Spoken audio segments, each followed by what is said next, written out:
Nós vamos analisar o que é a prescrição e quanto tempo prescrevem os atos exercidos no exercício do poder de polícia, tá?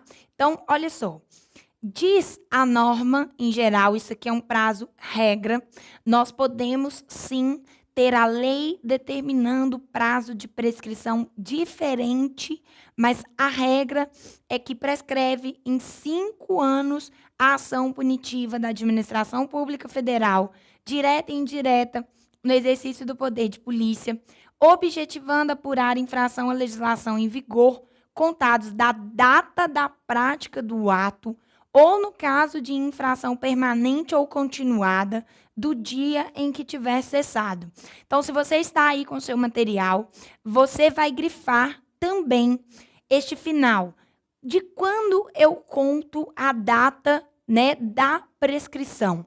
Contados da data da prática do ato, ou no caso de infração permanente ou continuada, do dia em que tiver cessado. Infração permanente ou continuada é aquela que se prolonga no tempo. Ela não acontece um dia só. Ela acontece e se prolonga. Então, eu espero, né, conta-se o prazo do dia em que ela cessou, né, por meio, às vezes, de uma atuação ou simplesmente porque ela não pôde ter continuidade. Então, vamos lá para o quadro. Nós vamos entender como é que funciona e eu vou mostrar para você numa linha do tempo como que a gente calcula o prazo de prescrição, ok? Então, vamos lá. Primeira coisa que nós temos que saber é o que é prescrição. Então, olha só. A prescrição é a perda do direito de ação. Então, esse é o conceito dela. Perda do direito de ação. Que ação é essa? A ação do órgão fiscalizador para poder aplicar uma penalidade, a ação judicial, uma ação no exercício do poder disciplinar, tudo isso corre prescrição. Então, quando, pelo decurso do tempo,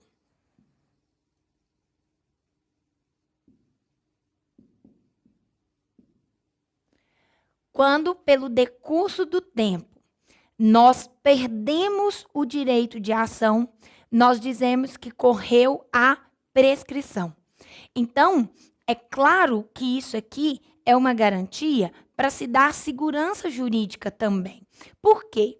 Não pode acontecer um ato hoje, você, fiscal, tomou conhecimento desse ato, mas a punição só vem a mim daqui 15 anos, né, a contar da data do dia que aconteceu o ato. Isso é para garantir a mim uma segurança jurídica e a certeza de que, se o Estado não agir, né, o fiscal, o órgão fiscalizador, não agir para me punir, depois de um certo tempo, ele não vai poder fazer mais nada. Por quê? Porque a ação dele vai estar prescrita. É como se o Estado dormisse. Nós temos uma máxima no direito que diz o seguinte: o direito não socorre aos que dormem.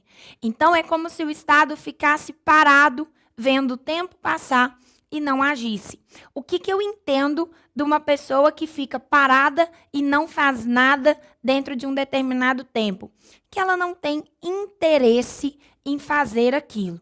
Antes de eu explicar a você a prescrição no poder de polícia, né, com uma linhazinha do tempo, eu vou te dar um exemplo com dívida, com créditos, porque isso aí é muito fácil da gente entender.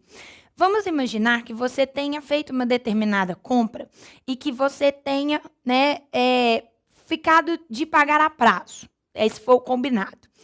E você não efetuou o pagamento. A partir do momento que você não efetuou o pagamento, nasceu ali, né, um direito para o credor. O credor é a pessoa de quem você comprou, ele vai ter o direito de cobrar seu crédito. O credor pode cobrar seu crédito quando ele quiser. Daqui 30 anos, chega o credor na sua casa e fala assim: eu vim cobrar o liquidificador que você comprou há 30 anos atrás.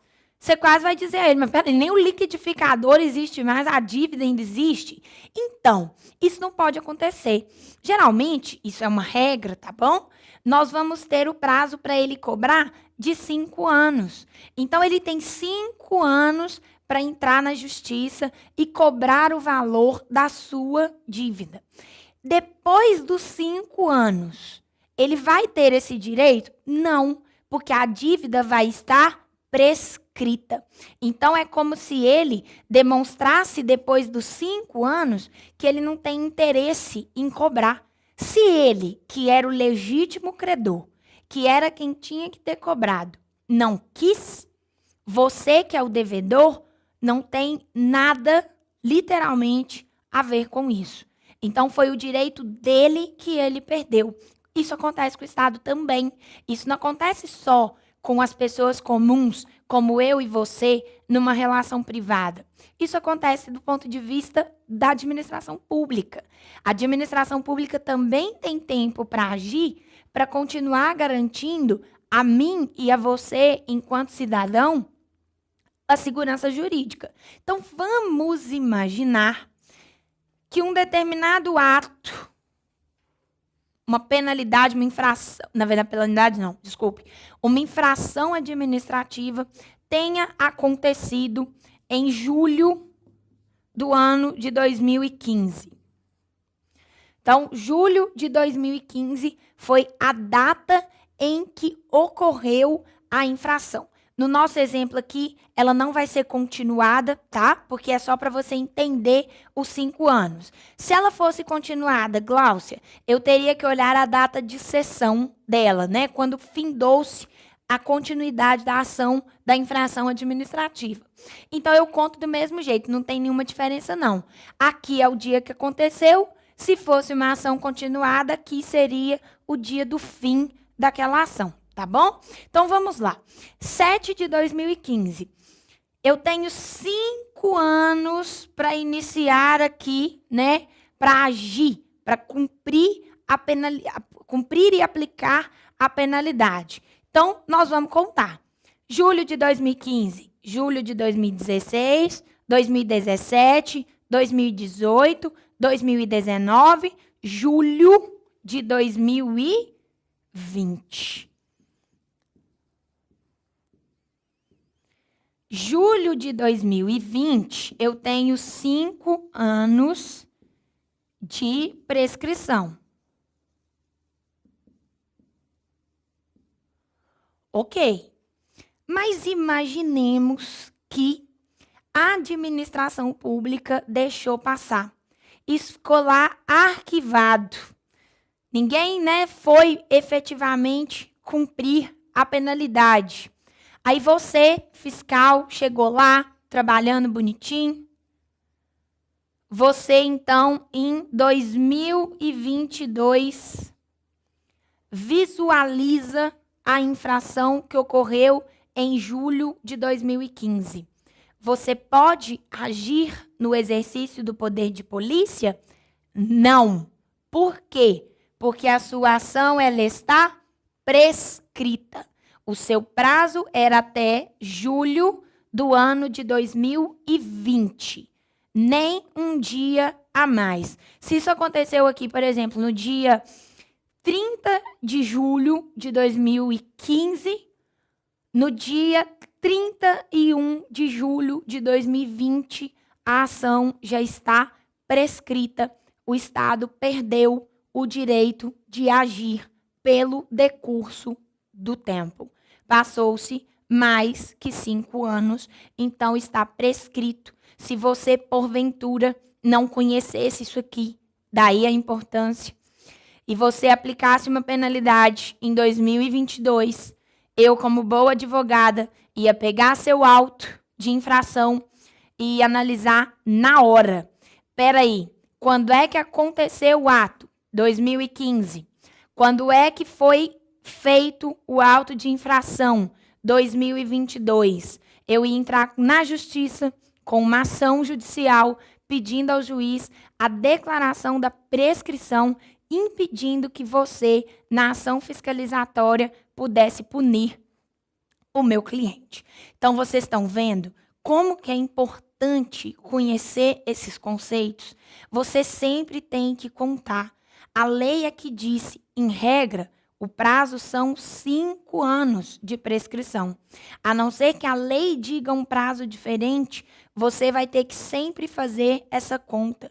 Para que não venha um advogado, para que não venha a própria pessoa num recurso administrativo e diga, o ato está prescrito. Estando prescrito, você não pode agir, porque a lei já fez com que o seu prazo para agir se perdesse. Entendido, né? Vamos, então, analisar uma situação que nós chamamos de interrupção da prescrição. Antes de eu mostrar a você lá na nossa tela quais, né, são as possibilidades de interrupção do prazo, eu vou te explicar o que é interrupção de prazo de prescrição. Vamos imaginar aqui, eu tenho até 2020 para iniciar a ação. Maravilha. Digamos que o fiscal tenha agido aqui, em agosto de 2018. Nesse momento, nós não temos uma interrupção da prescrição. A gente já não vai ter mais prescrição. Por quê? Porque a prescrição ela é a perda do direito de ação.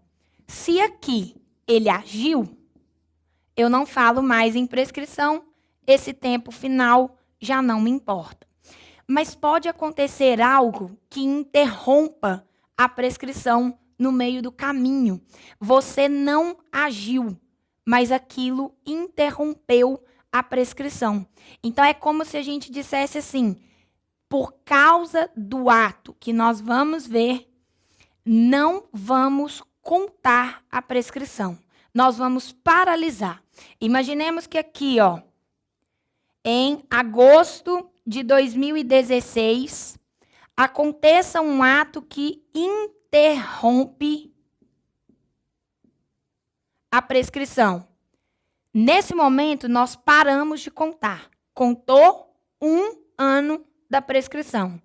Como interrompeu, nós paramos de contar a prescrição e ela é contada novamente do começo, depois que o prazo volta a correr.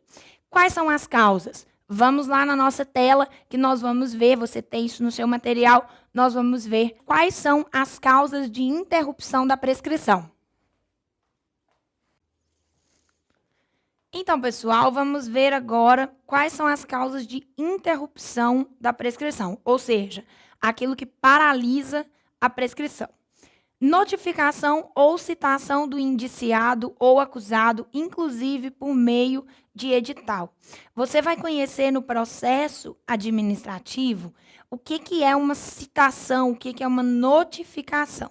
Mas isso aqui é muito simples. Notificar ou citar, né, vai depender da situação, é chamar aquele acusado para o processo.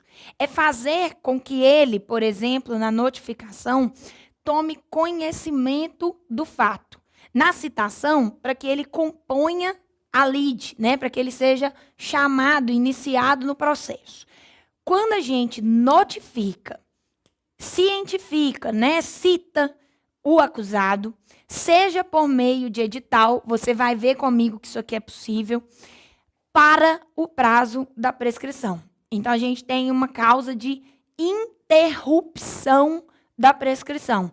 Eu não vou falar mais em prescrição se eu tiver a notificação ou a citação do acusado. Por qualquer ato inequívoco que importe a apuração do fato. Então, aqui eu tenho um ato da administração pública que traga apuração ao que aconteceu. Esse ato, ele tem que ser inequívoco. Não pode haver resquício de equívoco no ato, porque senão a gente não tem a interrupção da prescrição. Pela decisão condenatória recorrível, então aqui foi o seguinte, Eu tive uma decisão, só que essa decisão ela foi condenatória. Ela condenou o acusado, por exemplo, a uma interdição final, né, por meio de um processo administrativo. Ele pode recorrer. Se a decisão condenatória, né, se ele fizer o recurso, interrompe o prazo da prescrição. Então, de uma decisão condenatória recorrível, porque se ela for irrecorrível, não tem jeito, mas se ela for recorrível, a gente interrompe o prazo para que a pessoa possa recorrer daquilo. E, por fim, por qualquer ato inequívoco que importe em manifestação expressa de tentativa de solução conciliatória no âmbito interno da administração pública federal. Porque essa lei é uma lei federal, mas ela aplica-se, né, como norma geral a todas as esferas, administrativa, estadual, bem como a federal, a quem ela se dedica. Aqui no caso, gente, é porque eu, que sou acusado, quero tentar uma conciliação com o poder público. Se eu quero tentar uma conciliação com o poder público, e isso é possível, né? Trata-se de um ato inequívoco que importe manifestação de tentativa de solução conciliatória administrativa, interrompe a prescrição. Então, a gente para de contar a prescrição se qualquer uma destas coisas acontecer, consoante dispõe o artigo 2º da Lei 9873 de 1999. Então, por fim, para a gente encerrar aqui, um bate-bola. Nosso bate-bola, eu trouxe algumas jurisprudências. Então, de novo, é para que você analise um caso que é real. Essa é a importância do direito para você. Nós temos que analisar como o direito se aplica na sua vida. O objetivo deste curso é que você veja na prática as coisas que acontecem e que você possa linkar tudo aquilo que nós aprendemos. Então, pare seu vídeo, leia a jurisprudência, analise o que aconteceu. Vamos lá. Processual civil, direito, né? Aqui também administrativo, farmácia de manipulação, restrição imposta pelo artigo 29 da portaria número 344 de 98 da Secretaria de Vigilância Sanitária do Ministério da Saúde. Olha a situação. Poder de polícia, princípio da razoabilidade e proporcionalidade, livre iniciativa. Acórdão recorrido que decidiu a controvérsia à luz de interpretação constitucional, competência do Supremo Tribunal Federal. Aqui eu quero que você veja e linke as questões relativas a poderes, atos e princípios. Lembram-se que eu disse a vocês o quanto os princípios seriam trazidos à tona na vida prática de vocês? Quando eu ajo no exercício de poder de polícia, mas eu exorbito, eu vou além do exercício lícito, legítimo, eu posso ferir o princípio da razoabilidade e da proporcionalidade. Isso aqui é interessante, pessoal, e é isso que eu quero que você pense. Eu não firo só a legalidade quando eu tenho um ato abusivo. Eu posso ter um ato que seja inicialmente lícito, mas que não é nem razoável, nem proporcional. Então, por exemplo, você, no exercício do poder de polícia, vai fazer uma restrição a uma determinada, né, farmácia de manipulação, uma farmácia pequena, né, de um porte bem pequenininho mesmo, numa empresa, por exemplo, uma microempresa, e você aplica a essa farmácia uma multa de mais de R$ 1 milhão por causa do descumprimento da portaria. É fora da razoabilidade e da proporcionalidade. Você exorbita o poder de polícia violando dois princípios, razoabilidade e proporcionalidade. Por quê? Às vezes, a coisa era tão simples que você poderia ter dado uma multa proporcional ao tamanho daquela empresa. Você deu uma multa de R$ 1 milhão para uma empresa, uma microempresa, que não tem um faturamento nem anual de R$ 200 mil. Como ela vai pagar? Ela vai ter que fechar as portas. Então, isso não é razoável, não é proporcional. E o poder de polícia pode, sim, violar tanto razoabilidade quanto proporcionalidade. Outro bate-bola. Poder de polícia, exercício arbitrário, caracterização. Ato estatal que impede o desempenho de atividade laborativa de trabalho, sem observância dos princípios do contraditório e da ampla defesa. Isso aqui são princípios que não são próprios do direito administrativo, mas todo mundo, inclusive nos processos administrativos da polícia administrativa, tem o direito de se defender. Se em uma situação você aplicar e a autoridade iniciar um processo administrativo contra aquela empresa e não possibilitar o direito de defesa, o processo ou a atuação, o ato, ele será nulo, porque ele viola o contraditório e ampla defesa. Nós podemos fazer um mandado de segurança contra esse ato. E aqui diz, né? Embora detentor do poder de polícia, violou os princípios constitucionais do devido processo legal, do contraditório e da ampla defesa. Então, é por isso que eu quis trazer essa jurisprudência, para que vocês pudessem observar. Poder de polícia é algo que deve ser exercido, porém, dentro dos limites legais, com observância a todos os princípios, e não só a legalidade. E para encerrarmos esse bloco, quero só que você veja aqui. Poder de polícia, interdição de estabelecimento por ausência de licença sanitária, ausência de prova pré-constituída.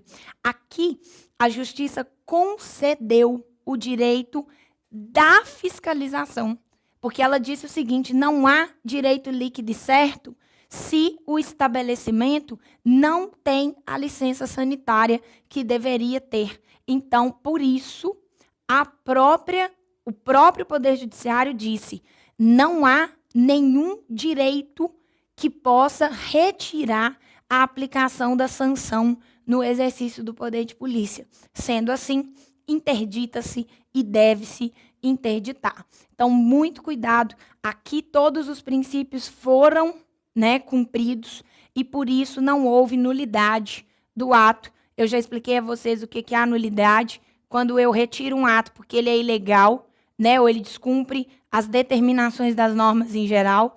Então, neste caso, nós não podemos falar desta forma, ok? Então, nós ficamos por aqui. Essa foi nossa aula sobre poderes administrativos. No próximo bloco, nós vamos falar sobre processo administrativo. Então, começamos a chegar naquilo que realmente você vai visualizar com muita frequência. Então, até o próximo bloco.